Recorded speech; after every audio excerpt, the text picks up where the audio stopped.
Inkuru nziza ya Yesu Kristo nk'uko twayandikiwe na Matayo mweranda. Muri irya minsi Yesu yabariye abigishwa biwe ati, erega bangira ngo mukama sibo bazokwinjira mu bwami bw'ijuru. Abazokwinjirayo ni bajya bakora ico data ahangamye mu ijuru ashaka. Umuntu wese rero yumva ayo majambo mvuze akayakora asa n'umuntu w'inkerebutsi yiyubakiye inzu ku rutare. Imvura iragwa, imivu iratemba, ibivumbuzi biraza vyahigiye iyo nzu, ariko ntiyasiduka kuko yubatse ku rutare. Nawe ubumva ayo majambo mvuze ntayakore azomera nk'ikijuju cubatse inzu yaco ku musenyi. Imvura iragwa, imivu iratemba, ibivumbuzi birisuka kuri nyanzu, nayo igasenyuka agasigara yifumbereje. Dushimagize iyi nkuru nziza ya Kristo.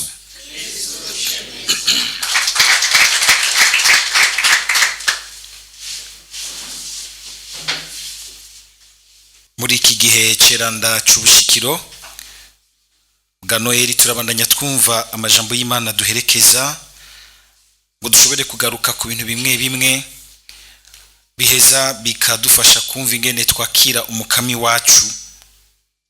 Uyu munsi ijambo ry'Imana ritumira kuzirikana nogira nti ahantu hanyegeje ubukomezi bwacu. Iryo jambo sinzi ko mwumvise ko ryagarutse mu gisomwa ca mbere, ngo igisagara gishingiye akomeye gikingiwe kigakomezwa nuko gikingiwe n'umukama.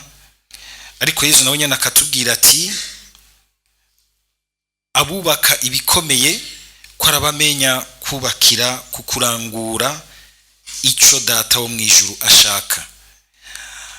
Tuvuze ubukomezi tuca twumva irindi jambo rikomeye nogira nti ry'ukudukingira. Ibi dukunze kuvuga ngo gukingirwa, protection.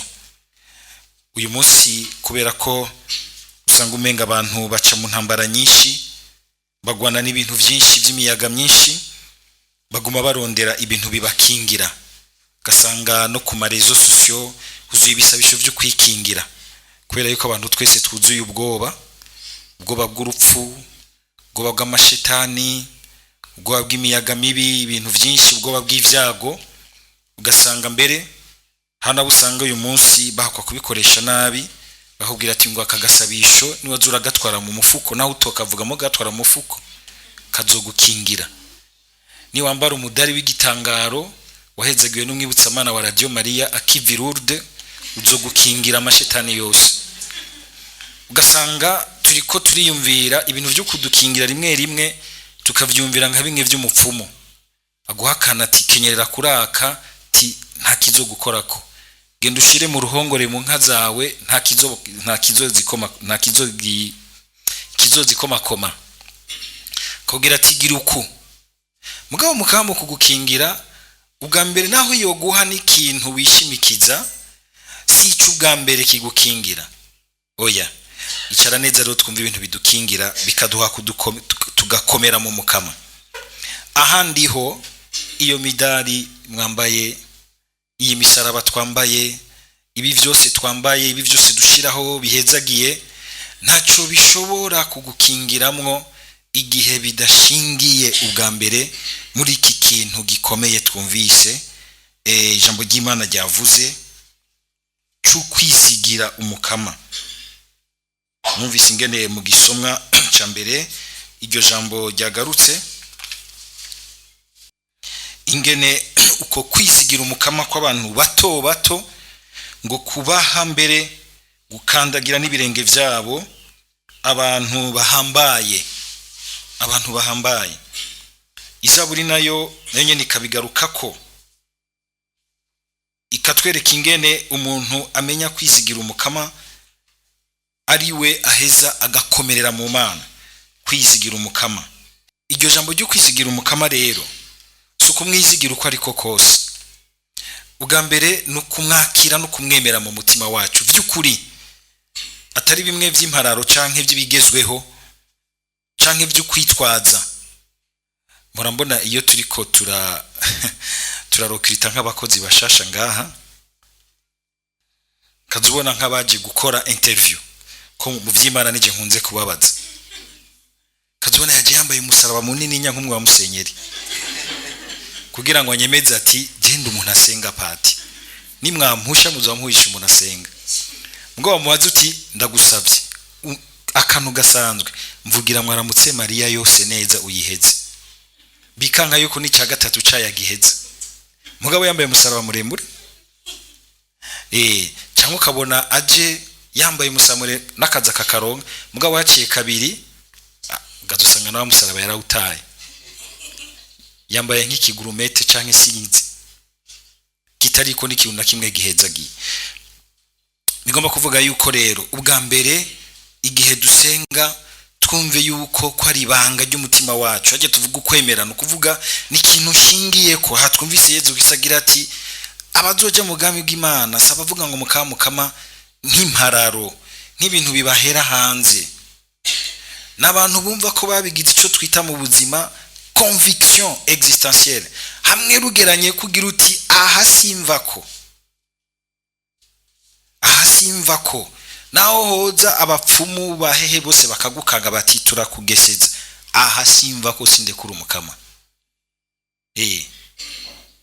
kuko ndazi yuko niwe bukomezi bwanje.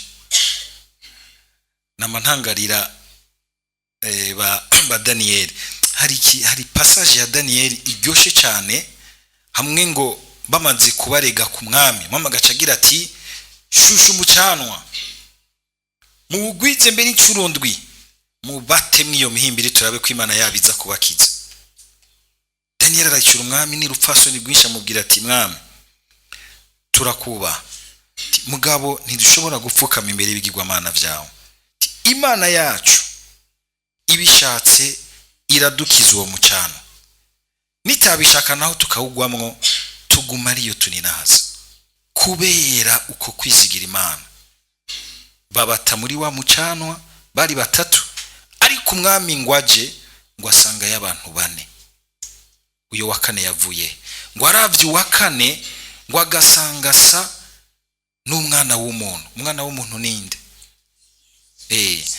Igihe cyose duhagaze mu Mana tukanka kurekura ahantu twumva neza ko Imana itubwiye iti aha ni jewe, ntuhirahire ngo udonoke, Yezu acamanuka agafata ibintu vyacu mu minwe, akaba ari watugwanira, ku buryo bw'uko mbere n'abatugwanya hari igihe bahindukira bakaturaba rimwe bakamaramara bakagira bati ubwo ntitwihenda, bakanahinduka. Kuko icyo gihe muri ako kanya naho umwami atahindutse ngo kubira acagumiza ko, haragize igihe aravuga ati bwa bundi Imana ya Daniel irahambaye. Nogira nti rero kugira ngo turonke ubukomezi budukingira no gutahura ko ubwa mbere kwa rukubushingira mu ngingo y'umutima wacu, umuzirikanyi wacu w'ikintu by'ukuri kiri muri twebwe dushaka gushingira ku buzima bwacu. Kandi hajya umukama bujya turahiriwe ko dufite Imana nziza, aratubona mu mitima, arumva uburemere bw'ikintu kikugenza, kabona ati iki yagishingiye muri jewe, iki kindi iracari parara kugira ngo atoke neza imbere y'umwibutsamana, kugira aboneke nk'umuntu wo muri Radio Maria, kuko rugeranye ko ashitse nk'imbere y'intererano y'umuntu ucubona nyoga ntarakomera, ashitse imbere y'iki na kiriya, ashitse imbere y'ubuzima bwa mugenzi we ntazi kwigumya, acaca temba kuko tashingiye kuri jewe. Ariko sinzi ko mwumvise neza amajambo y'Imana. Amajambo y'Imana akatwereka yuko umukama adukingira mu buryo bubiri. Aradukingira ubwa mbere ibintu bishobora kutwadukamwo, kandi burya intambara zikomeye si nibidutera biva hanze, nibidutera bituvamwo, bitwadukamwo. Ko burya hari ibintu bidutera bitwadukamwo. Namwumvise mu gisomwa ca mbere Izaya ariko aravuga ingene Imana ari uruzitiro, mbere inzitiro nka zibiri, impome zibiri zikingiye Yerusalemu. zikayikingira ibitero vya Babiloni, zikingira indani, bakingiwe indani. Ariko uko gukingirwa rwose Babiloni guhagaze mu kungene bizigira Imana, ingene bashingira ku ngingo y'Imana, ku nsezerano y'Imana, kuko igihe cyose bayitakaza muri bo barategwa n'utumina, bagategwa n'abana bariya, bagategwa n'ivyago, munyuma bagatahura bati twarigometse ku Mana twibaza tuti turaharashe tugire tumere nk'abandi, ahubwo dusanga turihamagaye ko ivyago n'amagorwa. Twaribonye yuko umenga two kubaka site nziza atamana irimwo, dusanga ahubwo turiko twubakira ku muyaga. Hamwe bakigarura, kandi bigaruye bakabona umugisha n'umuhezagiro w'Imana usesekarira iwabo, kubera ko mu mutima wabo bagarutse ku nsezerano. Imana ikabakingira kuko bonyene bemeye imbere muri bo kwemera kwibakingira, ntibagendere ku bindi vyumviro vyirukana isezerano y'Imana muri bo. Tugire Kristo. Umuntu wese yubakiye ku ciyumviro, naho coba ari c'umuntu akomeye canke ikigambwe gikomeye, ikintu gikomeye, ikiyumviro gikomeye, ideology gikomeye, nk'ibi byose tubona ko bikomeye mw'isi, naho bawubakiye ku sinzi ku muryango wo bukomeye uyu munsi, kumurana yuko ugukomera biza birahindagurika. Uyu munsi bikaja muri uyu muryango, ejo bigataha hariya, bikava muri intara bikaja hariya. Nikimenyamenya cyuko ntawe ushobora gukomera imyaka yose. Umwe Musa akomeye imyaka yose ahoraho yamakomeye, kandi tumwishimikije natwe tujya dukomera muri we. Ni Imana mushobora byose, ni Yesu Kristo, ni jambo ryiwe. Hari ahantu umuhanuzi Yeremiya akagira ati aragowe umuntu yishimikiza, yizera umuntu nkawe ngo ariko yiciye ku Mana. Suko umenga nitwo kwizerana hagati yacu.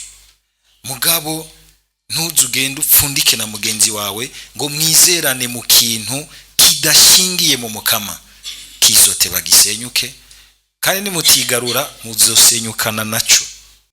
Hamu tugeze kuba turiko turaharira ku kintu, ndamubwira nti iki kintu utemeye ko tujana iyi nzira y'Imana, wowe tugiye guheza, nta kundi tugiye guheza, kuko ndabona neza yuko ninabandanya ngaho, uretse ko jewe nyene nzwa ndiko ndaroha ubuzima n'umutima wanje, nawe uzogiramo. Ni kibazo gikomeye. Aha bicaye bivuga ingene duhitamwe mu mutima wacu, tukemera umukama akadukingira mu mashwa tugira, cyane cyane amwe akora ku buzima bwawe, amwe azana ingaruka zikomeye ku buzima bwawe, amwe azana ingaruka zikomeye ku buzima bwawe. Hariho ingaruka zishobora kuza zitevye, mugabo dutinye go sijya zitevye, kuko iyo ziza zitevye biba ziriko zirikomeza, zikazoza zikugwako nk'urubu bidashobora kwikiza. Ukabona umenga uraciye mu bintu biri Imana idahezagira, ahubwo bigwanya Imana. Ukabona umenga urashikiriye success, gacugira uti hasha genda habona ndaciye ubwenge. Umukama akihangana akakurindira, ejo ugasubira akihangana akakurindira, hirya ejo ugasubira akihangana akakurindira. Mugabo ntiwigarugira uti ubuntu bw'Imana bwanyihanganiye, reka ndabe nanje aho ngeze nigarure. Muri wewe nturi kurikingira, ukazubona umunsi uri izina ibintu ziri ingaruka zavyo zikuguye kukaburi yusaganiriza. Ariko nigihe babigeze ngaho, gihumeka ukagaruka ku Mana. Imana si nk'umuntu ntanzigwigirira kwakira, ngo ni wa mugenzi ashobora kuturekurira incuro 70 kundwi, mugabo kumbura ushobora gusanga ubihezemwo. Ntawo kwamayi afyinatisha ukwihangana n'imbabazi z'Imana. Umanumva n'abantu bakwegara mu vya kazumva bariko barabwirana ntaco, reka turabe tuzoja kwirega. Umunsi waje kwirega ugasanga ndi muri studio nawe, urupfu nago rugeze ngaho bizogenda gute? Ugasanga birashika ibintu umwijima ukadutera indani muri twebwe tukumva ko dushobora gufata ingingo yo gukora nabi kuko dufashe nabi ikigongwe cy'Imana. Ariko no ngaho iyo byagushikiye ugakanguka, garuka. Imana ni Imana, si nk'umuntu. Imana ni Imana, si nk'umuntu. Ariko kandi tumvise ingene Imana kugira ngo idukingire neza kandi inadukingira n'ibintu by'inyuma. Ivy'inyuma ngo ibihuhusi bishobora gutera ikintu bubatse bizana n'inyuma, imvovo zitemba, ibinabiriya bigoye bikaza biguhigiye, mugabo kuko ushingiye mu Mukama ijambo rikagukomeza ukajabuka, kandi impera n'imperuka Umukama akakugaragaza mu intsinzi. Umuntu w'ingingo y'Imana muri we by'ukuri nahashobora guca ahantu adatahurwa, mbere bose bakabona umenga muga muri we akumva neza yuko acuditse n'Imana neza, akarigumya, impera n'imperuka bamusanga hari imbere. Nubona iwacu uyu munsi abantu bose bibaza yuko nabo nyene bazotunga bivye bagize iki, mukabona umuntu anagogwa kuko agerageza kugumya umutima ukudakorakora, ukutabesha, ukutagira iki. Uyu munsi aho iwacu abantu bose banabona yuko bazotunga ariko barinze kwiba. Abatari bake banako bazotunga ari uko barinze gukina maheri, amadiri y'urunyoma no kwiba no ego gucanganya abantu, ukemera ibintu mugabo utagiye kubirangura ugira uti nzomenya ingene ndabacamo, agakubita akavagura nk'ahantu ibimiliyoni uko agira ati bazomfunga cina ngiture c'amahera makenya sohoke nje kurya yasigaye.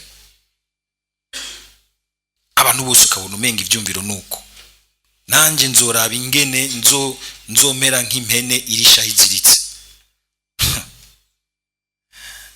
Ariko igitangaje ukazona nk'umuntu abivaguye agiye kubitsa umuntu amubwira ati ntuzunyibe, kandi aza kurondera wa wundi nyene umwe bose bagira bati uyu muntu yamayica amadiri yacu arazibira kundi ibintu bigororotse, umenga ni umuntu hariya muri chapelle kuri Radio Maria. Harazigiye ukamukenera, kazubona umuntu yigize katama n'ikigwa, umusore hageze ko yubaka ngo ashaka umukobwa w'isugi, wa muntu aguma kenegwa, umuntu umubeshi agira iki, mugabo hageze ku kintu cy'ubuzima bwiwe akarondera uwundi agororotse, aguma kenegwa. Niwe ntsinzi, niwe jambo rya nyuma rizanira amahoro umuntu, kuko igihe utararonka umuntu nk'uyu nta mahoro ugira, Igihe rero natwe twizigiye Umukama tukubakira ku ngingo yiwe, tukubakira kukumwizigira, naho bishika ugasanga ukwizigira k'umuntu, ugukomera k'umuntu nuko umwanya muto agatemba, ariko agatemba garuka yigarura. Ko gutemba biri kune biri gutanu, hari umuntu atemba mugabo kabona yuko kubera inema y'Imana ikiri muri we iramubwiye iti hari ahantu waguye, vyuka subira ubandanye urugendo. Tari umwe umenga aratemvye agaca herayo mbere akiyemera ati jewe ndi umuhinga, jewe ndi gitangaza, ndabacamwo ntibabona, n'Imana ndayicamwo umenga ntibona. Wait and see. Dusaba Umukama kugira ngo mu vyo ducamwo vyose ibinabiriya bigoye vy'ubuzima ugasanga umenga biriko birateza umwijima mu mitima yacu, mu kuzirikana ingene tubaho, muri byose bidutera inyuma by'imiyaga mibi by'abapfumu n'abaki bose bamwe bose dutinya, ugasanga tugendana ibiki, tubanze dukomere mu kwizigira Umukama. Kandi ni hamwe usanga kenshi tudakunze guhana amatemwanyaje, tukaza turahana n'amatemwanyaje y'ingene hari ikintu Umukama yatujabukije kuko twamwizigiye, abatamwizigiye tugasigara turatangara bose basigaye baguye ngaho, umenga ni nk'umuntu abakandagiye, bari bamuteze imitego arabakandagira ararengana. Ndibuka muri aya maguma hiti y'umuntu yari yiyemera gose agafata n'abantu bageze kumubwira umuntu agerageza kugomba kugendera ku ngingo nziza y'ukubaha ubuzima bw'uwundi, agira ati nzoja kumufatisha intoke. Mugabo yaguye imbere yiwe, yapfuye imbere yiwe, ngo ibirenge by'abato bato birabakandagira. Aho bigomba kuvuga yuko ikidukingira ubwa mbere no guca bugufi. Guca bugufi tukabona tuti ntavyo twimariye, nta nibyo two kwishoboza tudashingiye mu mukama. Mwumvise ingene ngaha igisomwa ca mbere kigereranya Babiloni yuzuye ubwishime n'ubwibone. Ndashoboye, turashoboye, manyamana ubwishime bwinshi, bwibone bwinshi, hakagera igihe akantu gatonya kakayikubita hasi. Gereranya na Yerusalemu yo ishingiye mu mukama, ishingiye mu mukama, ngo umukama gaca yigirira inzitiro mbere zibiri zose, muraille et avant-mur. Uguca bugufi biri mu bintu igihe bishingiye neza mu Mana bidukingira. Guca bugufi kudutuma tumenya tuti je ndaza amagara make yanje ahari, ndazi kandi n'ubukomezi bwanje bw'ino aho noshingira mu gukorera Imana aho buri. Uguca bugufi ariko kandi ugukunda kwitwararika. Ntibikunda ko dushobora kurangura amajambo y'Imana yose nk'abamarayika, ariko Imana ikakumva mu mwitwarariko ugushaka kuyarangura, kuyarondera. Naho uguye ugasubira ukarondera ijambo ry'Imana, Imana ikakumvamwo, umuntu aguma yihamagara mu nyota yawe y'ukugomba gushingira ubuzima bwawe ku majambo yayo, ikavyumva ikagira iti ndamanutse nanje guhangana n'ibiguhanze, canke guhangana n'abaguhanze bibaza yuko atacumaze, atacurimwo. Nze ndabereke yuko wewe uriko ubudahangagwa bw'Imana, uriko ikimangu, ikidodo. Abantu b'abasataniste bakoranye na shetani gose mu bintu by'imiyaga mibi, iyo bahindutse nibo batubwira bati iyabamwo kuguruye amaso, Imana y'ubuguruye amaso, mukamenya intambara ziba hafi yanyu, ibintu Imana ibakingira uko bingana. Iyo bamwo bimenye mworandutse umutima. Ntimumenye igihe muri abakristu, igihe cyose ufashe ingingo y'ukugendera ico kimangu cyo mwibatisi mu waronse, ingene uvyura intambara idurumbanya mu bwami bw'amashetani n'umwijima, agahaguruka kugira ngo agusenye. Ariko wowe ntavyo ubona wirenganira gayardema, ukibaza uti ibisabisho byanje birakomeye. Oya, n'ubuntu bw'Imana kuko washimye gushingira kuri yo. Dusoma Mukama kugira ngo yamidukingira, Mukama yamadukingira na cane cane yamadufasha no kwiyubara mu guca bugufi, kugira ngo aho duhoba tuhamenye, naho dukomeye tuhamenye, tugume dushingira muri we, ngo abari waba uruzitiro rudukingira buno mu myaka yose. Amen.